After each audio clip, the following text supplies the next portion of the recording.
Good morning, guys. Hope you guys are having an awesome day. Mine's not going too bad so far. As you can see, because I finished the Victoria's Moon, I'm back on this one with all the black. Moment of silence. Anyway, I have, as you can see, been working on it since. Last time you saw it, I'd finished that. And this is all what I've done so far this week. And I'm just doing a hell load of black. I always do the black first because I get it out of the way. That's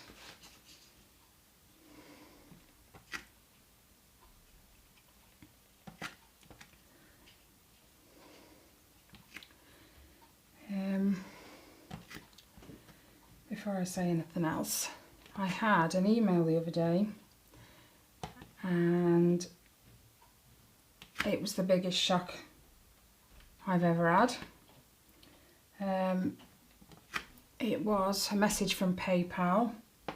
Now I didn't have my own PayPal, so it was a little weird at first. And when I went into it, there was a little message saying one of my subscribers had sent me a donation via PayPal. My jaw hit the floor, literally.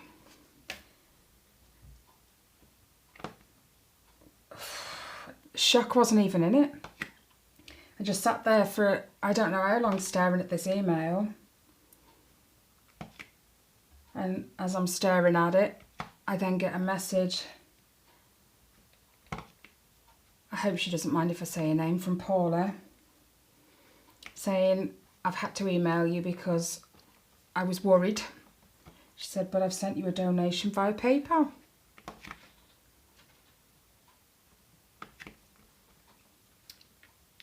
I'm still speechless now. I really don't know what to say.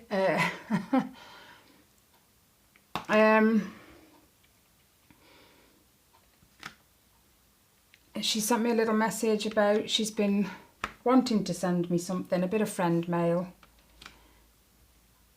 But I know things from America to the UK are really expensive to ship.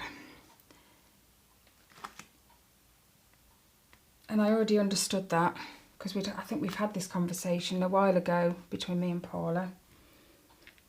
You know, I understand it's not so expensive to send it the other way, from here to there, but for some reason it's just expensive from there to here. So, bless you, Paula. Thank you so, so much. Sorry, I'm just moving it forwards. Let's move you down a bit now. It was the biggest shock of my life.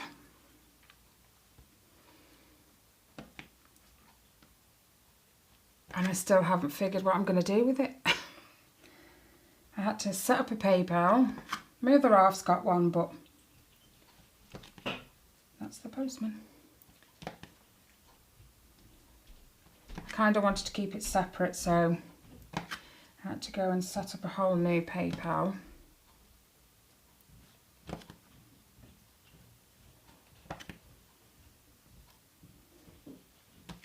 I'm just gobsmacked, to be honest. You know, I've had people, you know, when I've needed something or help, you know, I've had friends and I've had family who've been there. But someone I don't want to say I don't know. You know, we've had quite a few conversations via email. Paula's been ever so good. She's been sending me links to different things. Like crochet, amigurumi. She sent me a load of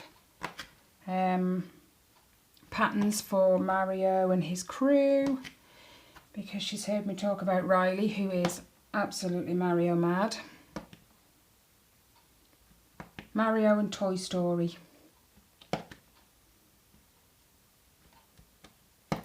He's mad. So she sent me a few, you know, links, and then diamond painting.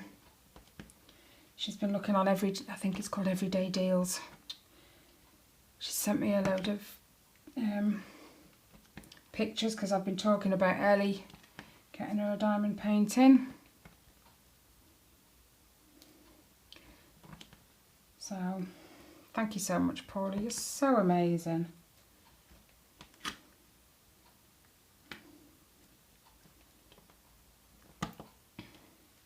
I don't think even my other half knew what to say when I showed him the email.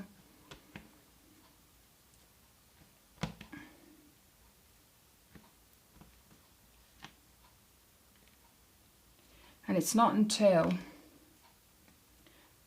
oh, steady, you convert Canadian dollars to English pounds, you realise just how strong the Canadian dollar is.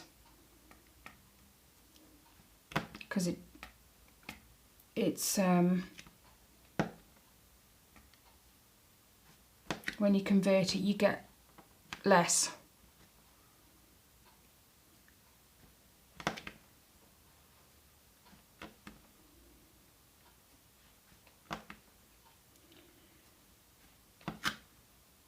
I know I'm a little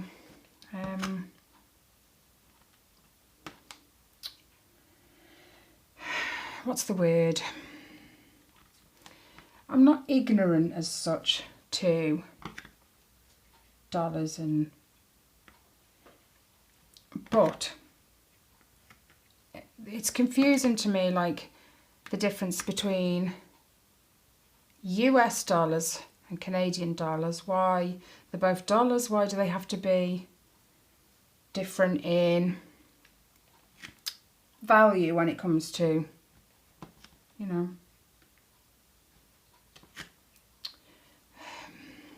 what I'm trying to say. Well, I hope so anyway. Why do Canadians have to have different dollars? Well, they're the same dollars, but I'm just going to quit now while I'm ahead. Why is it not universal throughout the whole of America? That's what I'm trying to say. Why are Canadian dollars higher than US dollars? It confuses me.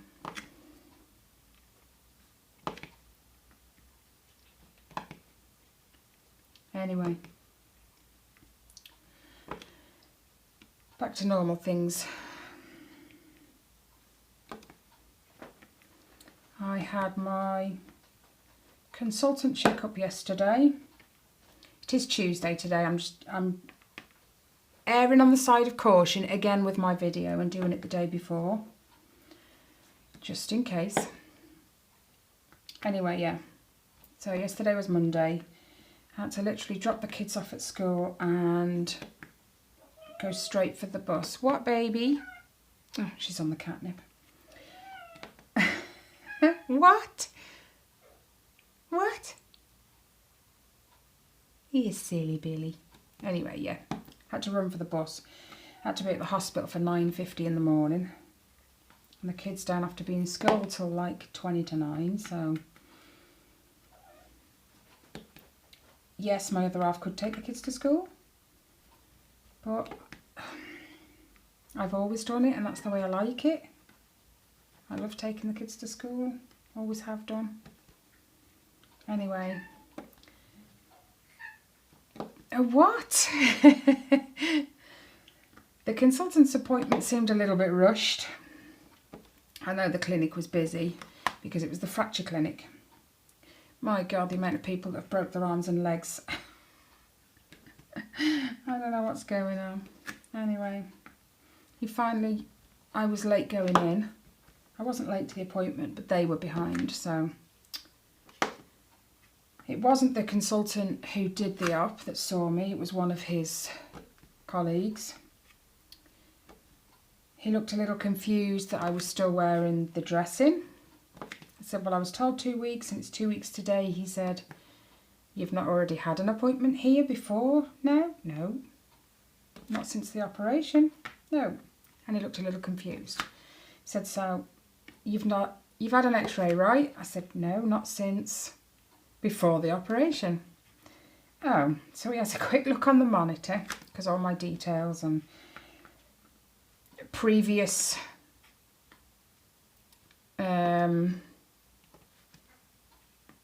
hospital attendances are on there. God, it was a long list. He's like, right, okay. Do you mind if I just have a look at the wound? Yeah, no problem. It's peeling off anyway. I can peel it back for you. He had a look. He said, all looks good.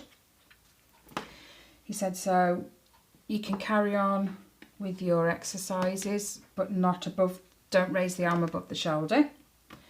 And he'll see me in 4 weeks' time when we can then start to work on exercises above the shoulder height. And he was ready to go, and I said, before you go, I have a question. He said, right, okay. I said, I have a numbness. He frowned. I said, and it's just a tad aggravating. He asked me where it was. I showed him. It's just on the tip of my shoulder. And then I have like a line that goes down into my arm that's numb too. About 1.5 inches, 2 inches long. He was like, oh. He says, I think we may have damaged some nerves. I don't know. When we did the operation. Great. He said, so sorry about that.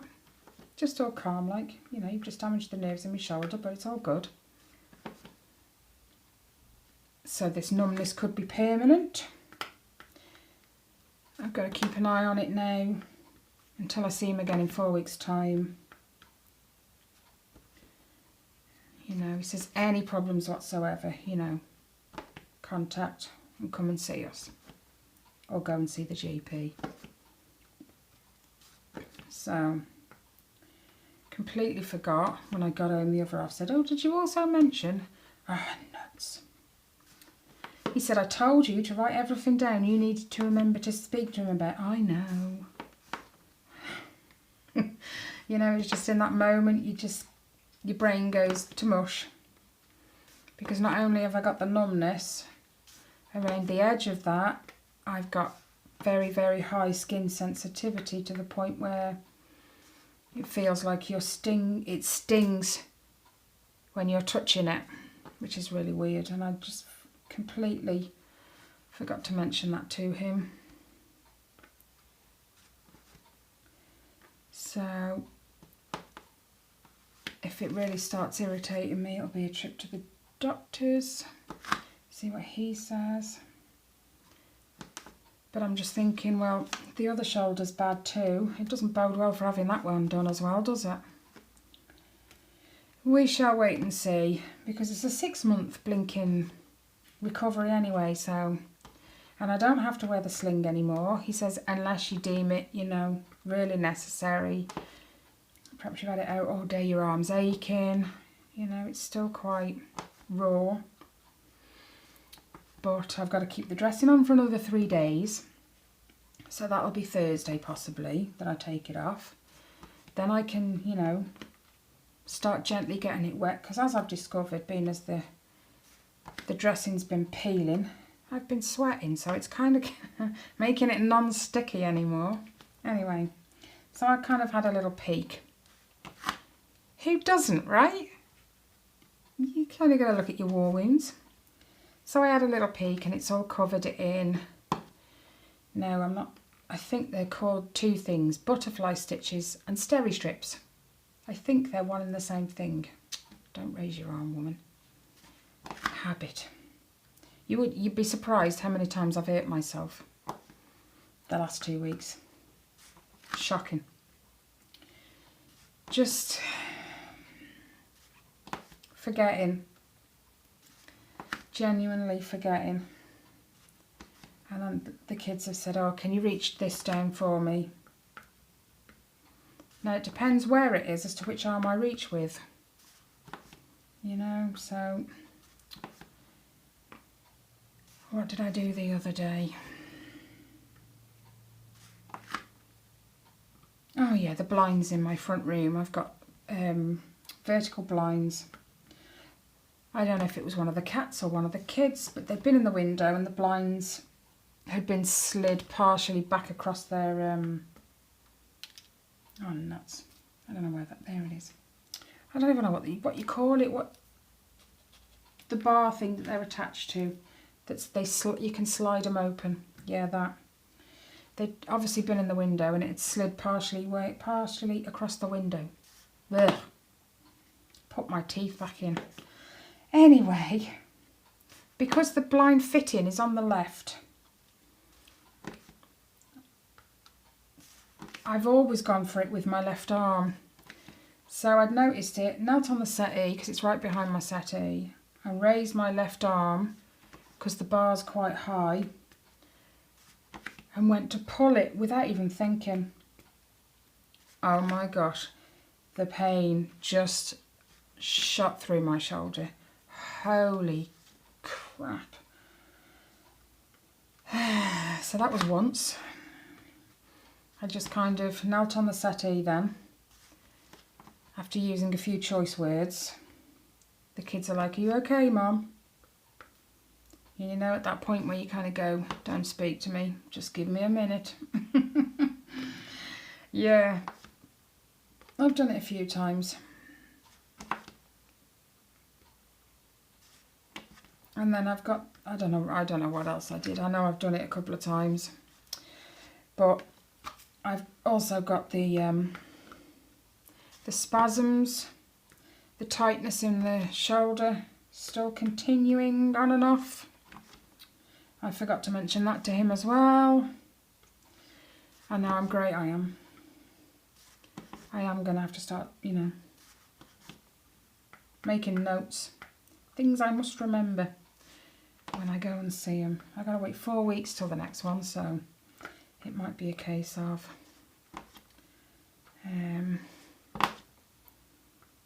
if it gets too much, going to see the GP first before then. But that sensitivity is awful. I can feel it every time I move because my shirt or my top, the sleeve rubs on it.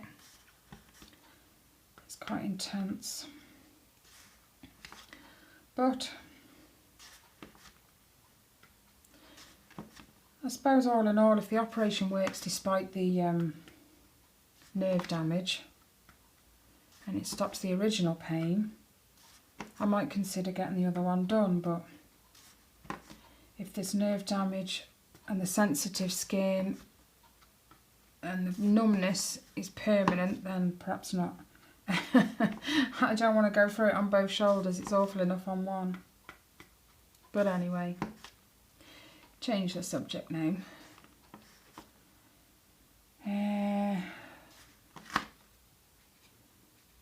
Hold on, I'm going to have a sip of coffee. Oh yeah.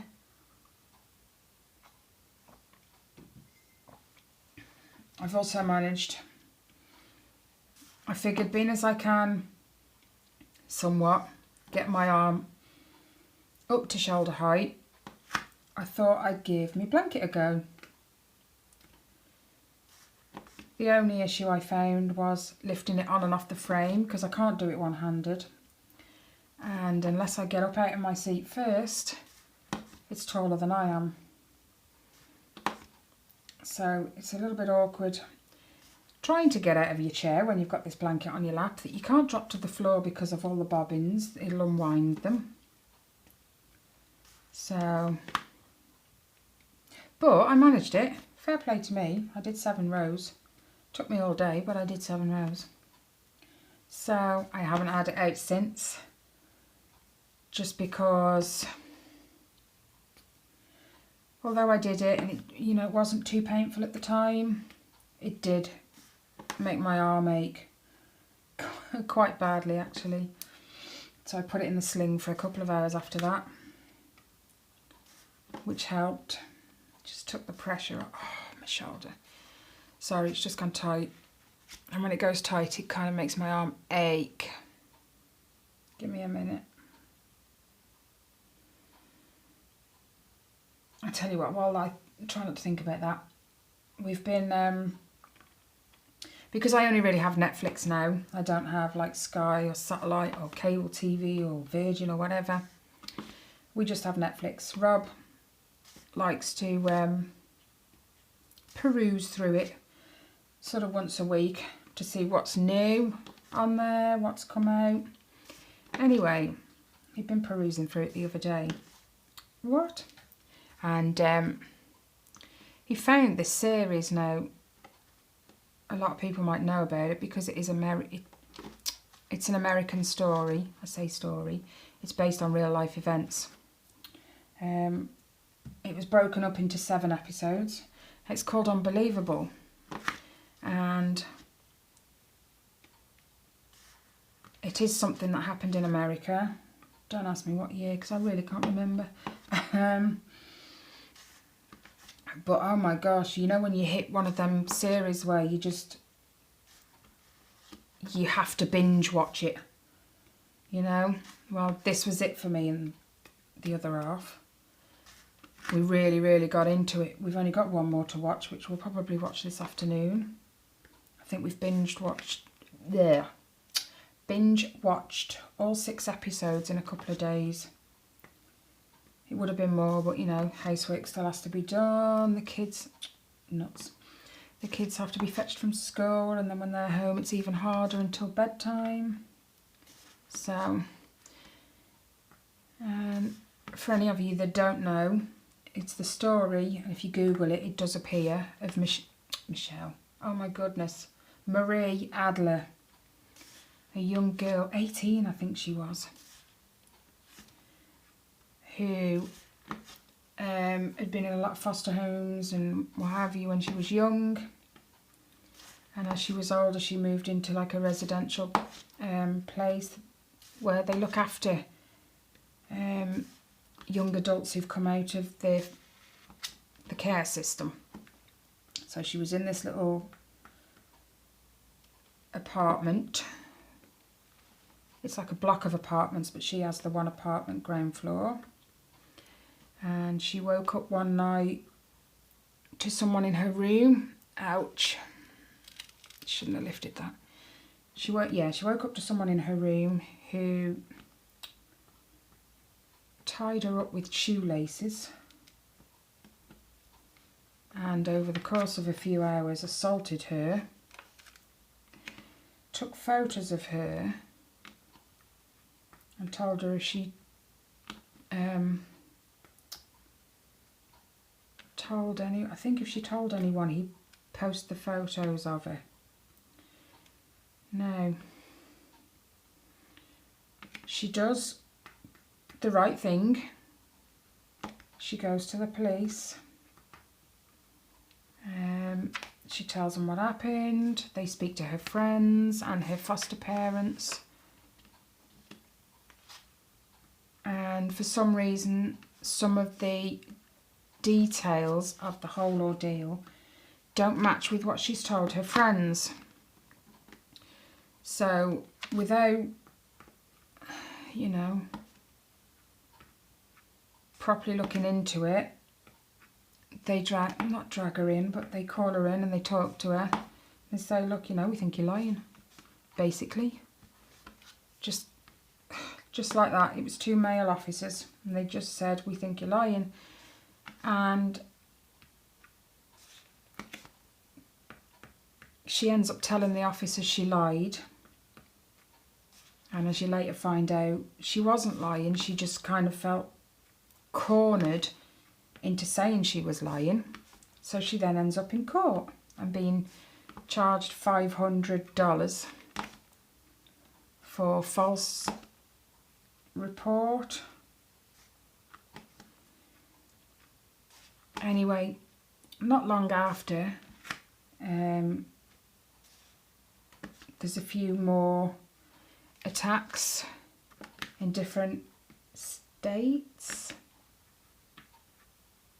I'm not sure if it's counties or states. Forgive the ignorance. But anyway. And it turns out they match exactly what she'd said. So the foster parents start doubting that she was ever lying at all, so they ask her, but she feels pressured. So she says, why would I tell them I was lying if it was the truth? And they're like, but it matches so closely to what these other women are saying. Well, she just tells them to leave it alone. You know, she has to go and see a counsellor as part of her court agreement. So she does. And while she's going through all this, you've got another detective working on all the other cases, and they're pinning them all together because they're ringing different states and asking if anyone has been attacked with the same MO. And there's quite a few. And in the end they catch the guy. And we were just at the point last night, right before bedtime. We ummed and ahed whether to play the last one, but it was like 10 o'clock already, and I said no because I'm exhausted already. So we've left it, but it ended where they've been through his room. They found underwear from all his victims, all bagged and whatever, but they found it really hard to find him because he was very, very good at cleaning up the crime scene.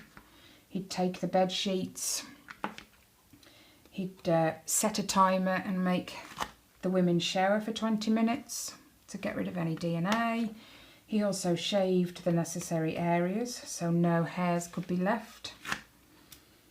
Very clever. So they were beginning to think he was either an officer or he'd been in military because it was too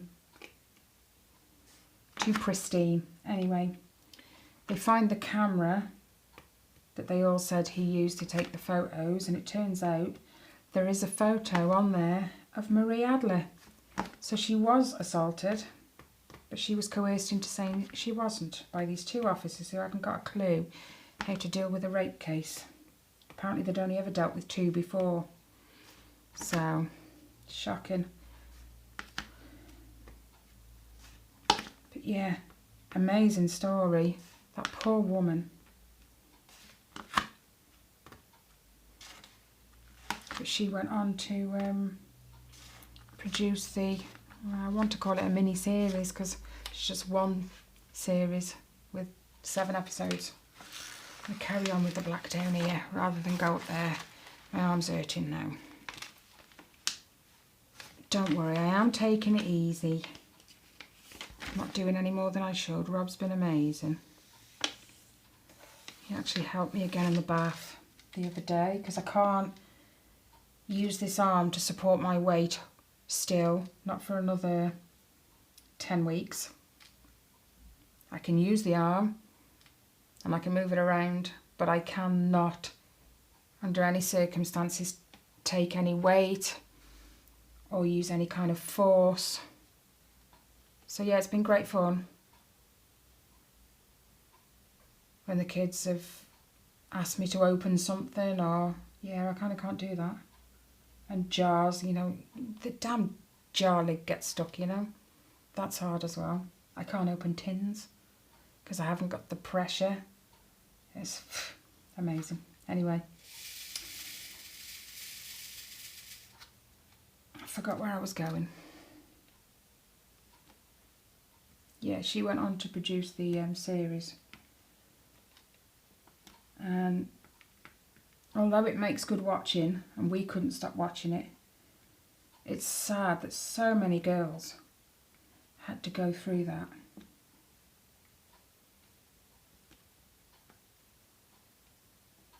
Whoa, slidey, slidey. Stay there.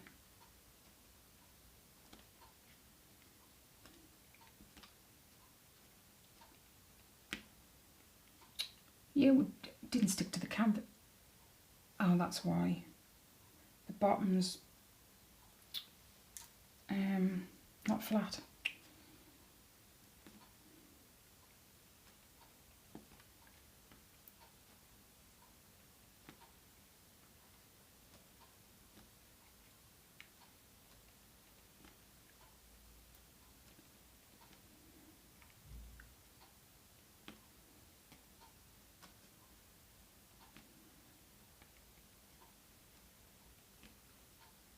Night times are still awful. I told you last week I wasn't sleeping very well. It's hard because I still can't lie on my left shoulder. And when you can't do something, what do you want to do? The only thing you can't do.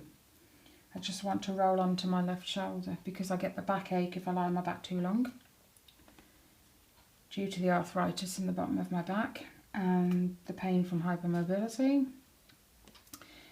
And then I get pain in my right shoulder too, because that's bad if I lie on that side too long. So, well, that's a tough one. So yeah, I'm still not sleeping very well. I think I wake up more exhausted than when I went to bed.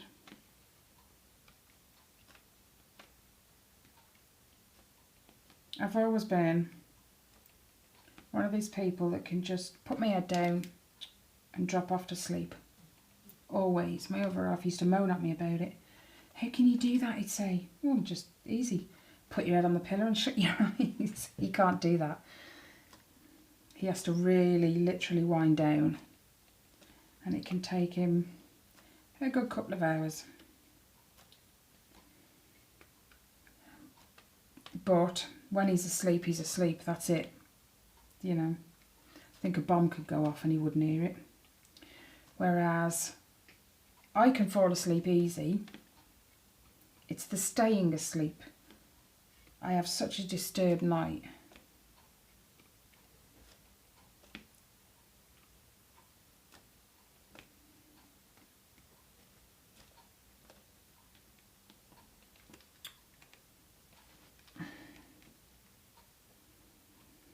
I'm hoping it's going to ease a bit soon to the point where I can just roll onto it.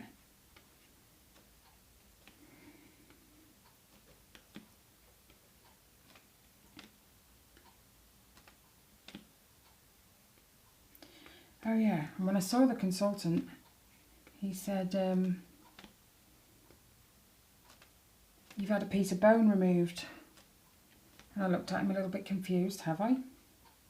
Yeah. He said, you've had a little piece of bone removed, which should help with the grinding and what have you. I was like, oh. I thought he was fitting something. Mind you, I don't really listen too much because I don't like to know what they're doing. You can tell me afterwards, just don't tell me before. So there's probably a little bit of a lack of listening on my part. Because they like to tell you what they're going to do. They feel you need to know. But yeah, he hasn't fitted a spacer. All he's done is tidy it up, the joint, and remove a piece of bone. Wow.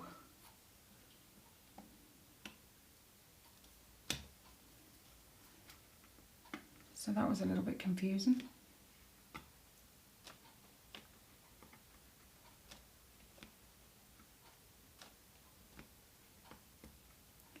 But hey ho, it's done. And fingers crossed it works.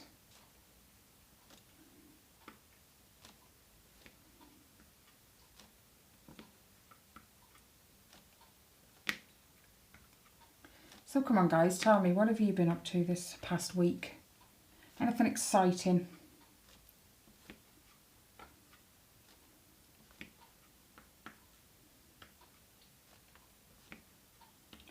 Got to be better than what I've been doing. And I'd love to know what you guys have been up to.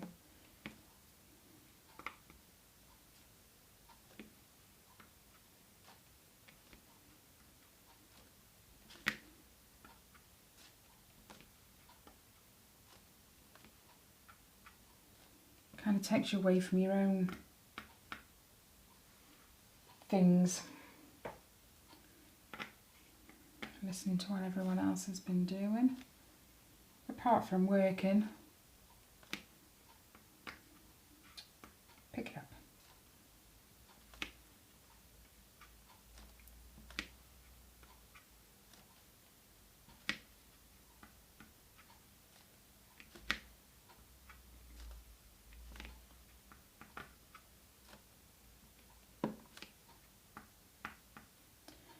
Kids have settled well back into school.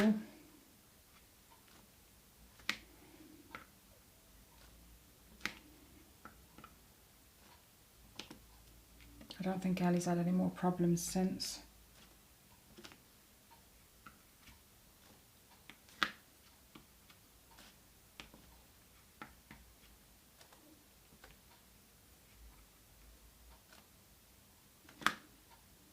It's just Riley having issues now, and I'm not impressed with his teacher or whoever he went to speak to. I always think there's two sides to every story. You know, I'm not saying Riley's an angel, because I know he's not. He's boisterous. And he does do silly things sometimes. But he had an incident yesterday where he was playing with someone and his friend came over and pushed him into a corner and then wouldn't let him go. And Riley said, "So I kicked him, Mum." Now, I don't condone kids hitting each other in the slightest.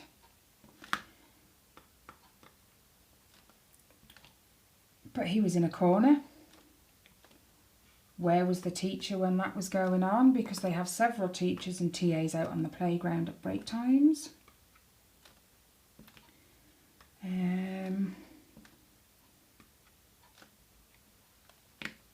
But when he finally let him go, he went to the teacher and told the teacher something completely different. So then when Riley went to speak to the teacher, they said, "We don't want to know, I don't want to hear it." Well, hang on a minute. There's two sides to a story.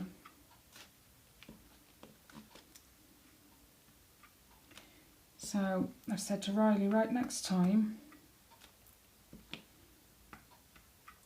you look around, see where the nearest teacher or TA is, and you shout.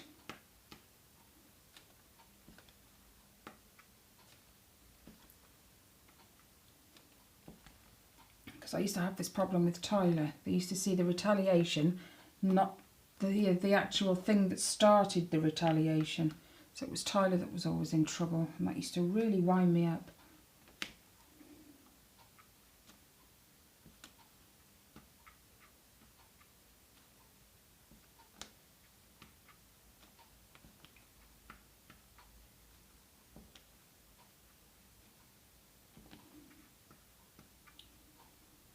But we shall have to see. Might have to go and have a chat with his teachers. Although I'm not a huge fan of one of them. His class has two teachers. One that does mornings, I think, and one that does afternoons. And the one in the morning I've had experience of before with Tyler. And she's just...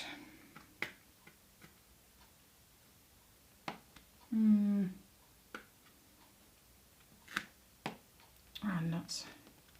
She's not very communicative. She doesn't really like you approaching her and telling her, you know, your kid's being bullied. Because they just turn around and say, "But that's not what happened." Well, have you asked my son what happened? No, you've took this kid's word for it.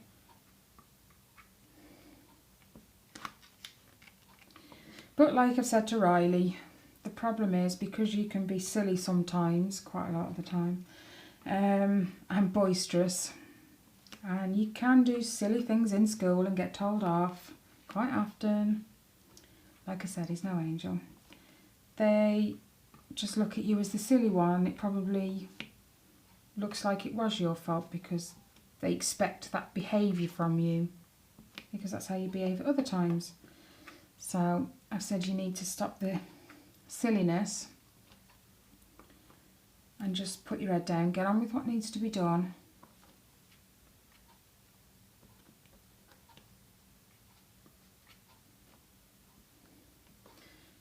agreed. So hopefully he's going to just ignore them.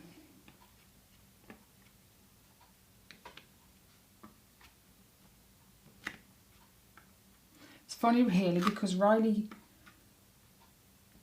is my, like I said, my boisterous one. He's silly.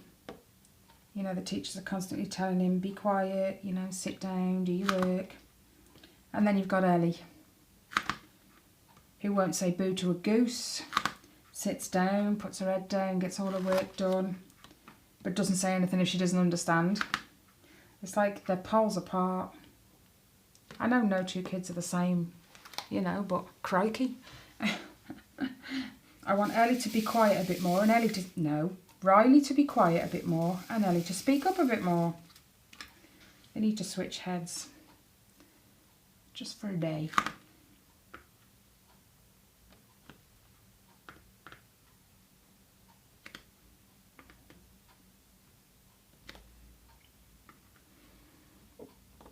What time are we on? Wow, 41 minutes. I'm going to cut you off in a second. No doubt you guys have got things to do. So far I've got to watch the last episode of Unbelievable. Anyway, I need to know what happens.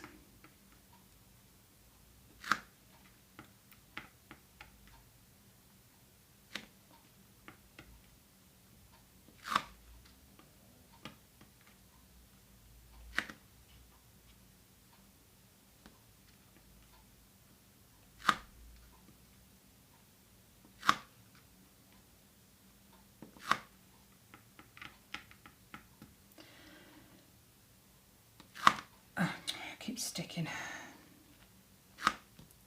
Anyway, I'll leave you guys there. I'll do some more of this later on. Oh, stretching, trying. Anyway, hopefully you guys have an awesome rest of your day and the rest of your week. Have an awesome weekend too. Yeah. And I'll catch you in my next video, guys. Bye.